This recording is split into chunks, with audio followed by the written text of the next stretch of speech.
Now that we've learned about matrix equations, we can use this concept to help us solve other types of equations that may be a little bit more time consuming through algebraic methods. So you can see here that we've learned three methods of solving a system of equations. First, we can graph and visually get the solution, which is more than most of the time a point of intersection. We can also use the substitution process and the linear combination process, and sometimes the linear combination process is known as elimination or the addition method. In addition to this, we can use the inverse matrix and a matrix equation to help us solve systems of equations. And so the first skill that we've got to learn is we've got to learn how to convert from a system of linear equations to a matrix equation. And so if you know how to multiply matrices by hand, this actually makes more sense as to the reason why these two work. But from just a simple breaking things apart kind of standpoint, we want to make basically a matrix A, a variable matrix X, and have them equal to a matrix B. So this is pretty straightforward. If we look at this linear equation and we take each of the coefficients, the 5, the 4, the 1, and the 2, when we make a matrix out of them, we can make that a matrix A. Then if we take the two variables, X and Y, and put them in their own matrix and stack them, we can say that that is the variable matrix X. And then of course what we're equaling to, we can make the matrix B.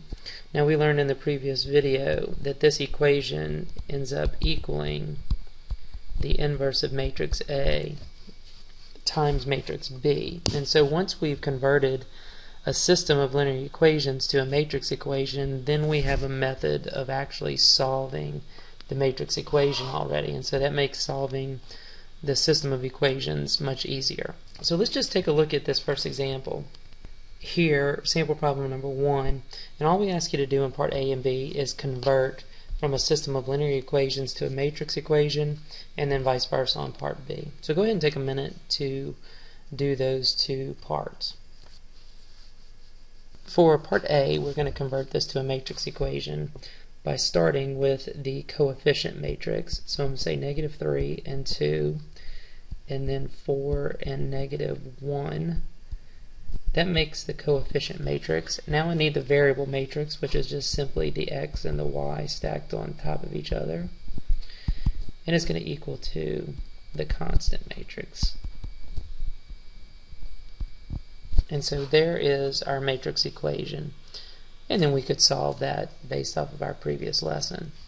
Now if I want to reverse this process for part B, we're going to take each part of the top part of matrix A, the first matrix, and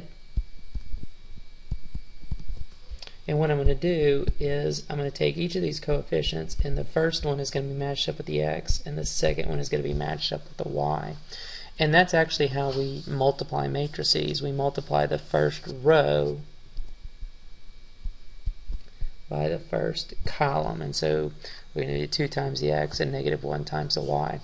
The same thing would happen on the bottom. We would have the negative 4, the 9, and the 1, and then the first one would take the X and the second one would take the Y, and of course this is a plus. And so that would be our system of linear equations from a matrix equation. Okay, we're just going to stop right there, and in the next video we're going to actually take a look at a couple examples of how to work this.